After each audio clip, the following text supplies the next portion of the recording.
बिस्मिल्लाहिर्रहमानिर्रहीम। अस्सलामु अलैकुम वरहमतुल्लाहि वबरकातुहू। नहमदुहु व नुसल्ली अला रसूलिहिल करीम, अम्मा बाद।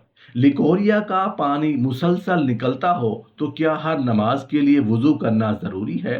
एक सवाल है कि लड़कियों का मुसलसल पानी निकलता है तो क्या उससे वुज़ू टूट जाएगा? ऐसे किसी भी डिस्चार्ज से, चाहे पेशाब की जगह से निकले या रहम से निकले, उससे वुज़ू टूट जाता है। शर्मगाह के अगले और पिछले हिस्से से कोई भी चीज़ निकल जाने से या कुछ भी दाखिल हो जाने से वुज़ू टूट जाता है। जैसा कि पेशाब निकल गया तो वुज़ू टूट गया, मनी निकल गई तो गुस्ल भी टूट गया, वह वदी निकली यानी कि वो चीज़ जो मनी नहीं होती लेकिन इंसान सोच ले तो निकलती है, इससे वुज़ू टूट गया।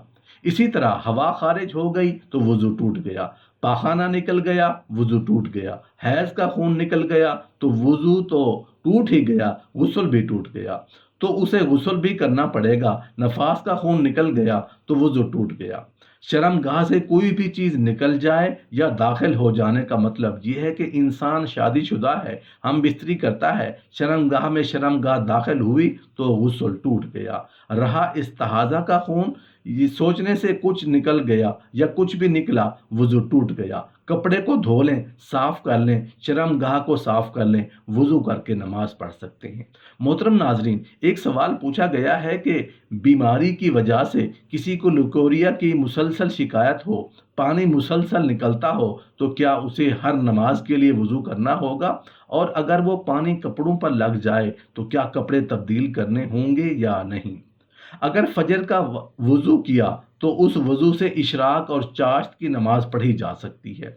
मसला यह है कि उस पानी के निकलने से वुज़ू बार बार टूट जाता है। ख़वातीन को जब माहवारी के अय्याम में मेंसेस आते हैं, उसमें तो नमाज भी मुआफ़ है और रोज़ा भी मुआफ़ है, उसे रोज़ा की कज़ा करनी पड़ेगी, नमाज की कज़ा नहीं करनी पड़ेगी। लेकिन मेंसेस के अलावा किसी भी खातून को जो भी पानी आता है, चाहे वो ब्लीडिंग हो, तो शरीयत की इस्तिलाह में उसको इस्तिहाज़ा कहा जाता है।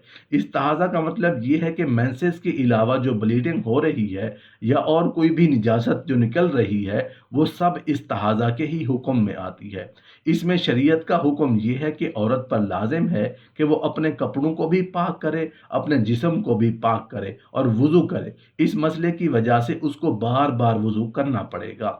एक सूरत हाल ऐसी है कि औरत माजूर हो। माजूर का मतलब ये होता है कि बीमारी की वजह से मुसलसल कोई इतनी ज़्यादा रतूबत या निजासत खारिज हो रही है कि नमाज का पूरा टाइम गुजर जाए और आपको इतना टाइम ना मिले कि आप बाकायदा वुज़ू करके पाक कपड़ों में नमाज पढ़ सकें। मिसाल के तौर पर हम मगरिब से इशा की नमाज का टाइम ले लें, कहते हैं कि वो वक्त बहुत थोड़ा होता है, जैसा कि मगरिब और इशा के दरमियान 1 घंटे का टाइम है। जैसा कि किसी खातून ने मगरिब के वक्त नमाज के लिए वुज़ू किया और मुसल्ले तक पहुंचते तक उसे वो पानी आना शुरू हो जाता है, यानी कपड़े नापाक हो जाते हैं, उस पानी के निकलने से वुज़ू टूट जाएगा। जैसे ही वो खातून नमाज पढ़ती है या नमाज के दौरान सलाम फेरने से पहले पहले ही वुज़ू टूट जाता है, तो वो दोबारा वुज़ू करे, फिर नमाज के लिए जाए, तो ये देखा फिर इस तरह वुज़ू टूट गया।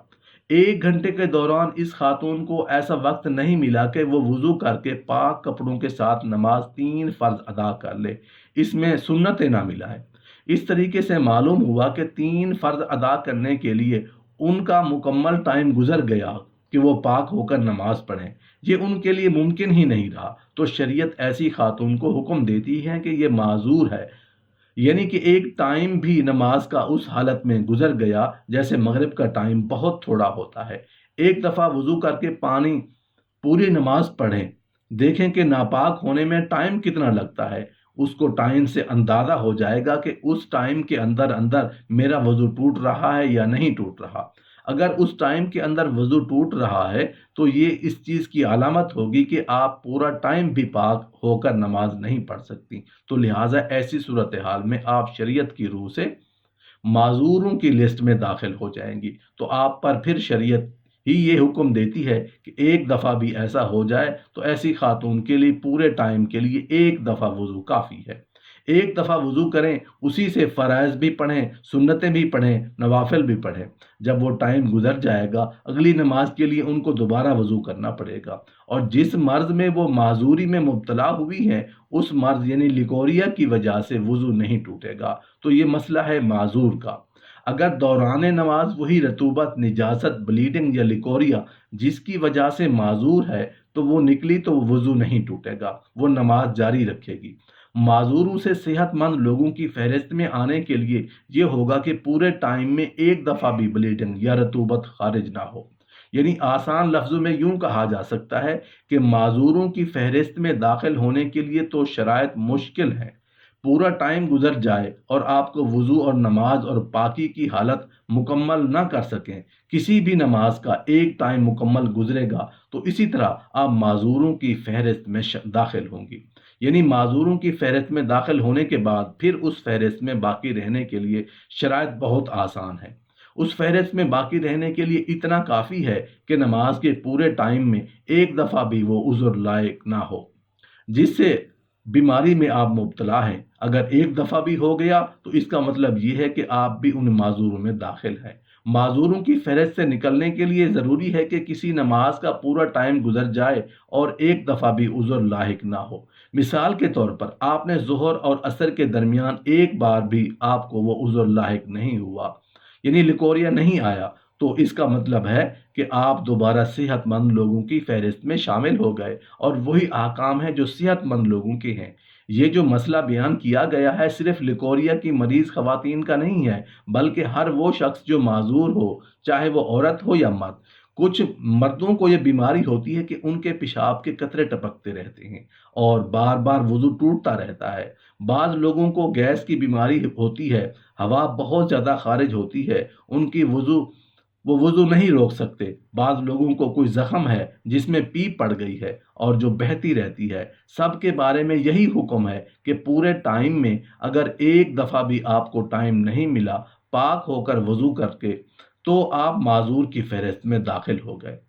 अब बस हर नमाज के लिए सिर्फ एक वज़ू किया करें। जैसा कि किसी को ज़ख़म है और पीप बहती रहती है या पेशाब के कतरे टपकते रहते हैं, तो इस उज़र से उसका वज़ू नहीं टूटेगा। सिर्फ एक नमाज के लिए वो वज़ू ही काफ़ी है। हाँ, अगर पूरे नमाज का टाइम गुजर गया और उस शख्स या औरत को एक बार भी वो प्रॉब्लम ना हुआ, तो वो दोबारा सेहतमंद लोगों की फहरिस्त में दाखिल हो जाएगा।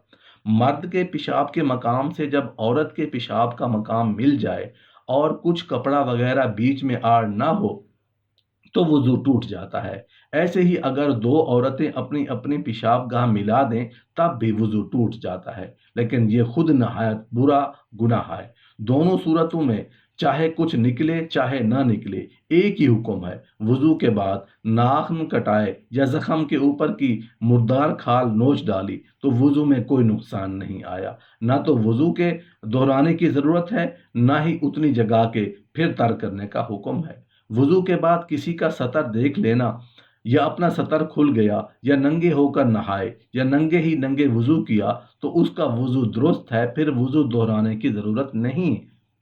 अलबत्ता बदून लाचारी के किसी का सतर देखना या अपना दिखलाना गुनाह की बात है। किसी की आंख के अंदर कोई दाना वगैरह था, वो टूट गया या कोई आंख ने उसने तोड़ दिया, उसका पानी बहकर आंख में तो फैल गया लेकिन आंख के बाहर नहीं निकला तो उसका वज़ू नहीं टूटा। और अगर आंख के बाहर पानी निकल पड़ा तो वज़ू टूट गया। इसी तरह अगर कान के अंदर दाना हो और टूट जाए, जब खून पीप सुराख के अंदर उस जगह तक रहे जहां पानी पहुंचाना गुस्ल करते वक्त फर्ज नहीं है, तब तक वज़ू नहीं जाता। और जब ऐसी जगह पर आ जाए जहां पानी नहीं पहुंचाना फर्ज, तो वज़ू टूट जाएगा।